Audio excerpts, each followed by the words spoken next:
In the name of international news media, once again, this is Awee Abayari welcoming you to another edition of Immigration Update on the Air. With us today is Attorney Jack Golan of Papkin, Shamir and Golan Law Offices, located at 3250 Wilshire Boulevard, Suite 1918 in Los Angeles, California. He has over 50 years of experience in immigration law. Thank you so much for joining us today, Attorney Golan. I'm always glad to be with you and your listeners. Thank you so much. There has been so much talk about immigration, many people answering questions, asking questions, and wondering whether there would be more approvals this year or maybe they will come next year. As of now, which means in the middle of November, we don't see any changes in the tempo, the rate of activity by the Immigration Service or by the American Consul in Manila. Everything is still going at the same snail's pace as it was going before. During the last Veterans Day, there were hundreds or perhaps thousands of residents, especially military members who were naturalized. One had asked about the question, is it easier then to have an approval for citizenship if you are in the military? Not necessarily, because this is one area where the Immigration Service is really making an effort to do speedier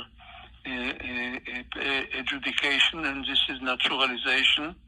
And if you are eligible for naturalization and file your application properly, you should be naturalized in a relatively fast time, whether you are military or not. I see. By the way, Attorney Golan, residents can be members of the military, correct? They can join the military in the U.S. A permanent resident, yes. A legal permanent resident, somebody who has a valid green card, yes. And can their family be petitioned while they are green card holders? Pardon me, say it again.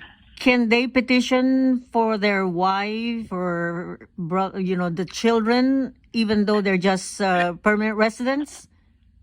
Permanent resident can petition for a spouse and for minor under 21 unmarried children. So what is your advice for those people who plan to petition their wife or their children? Is it better for them to wait to become citizens so it's much faster? No, they should file the petition as soon as they are legally able to file it.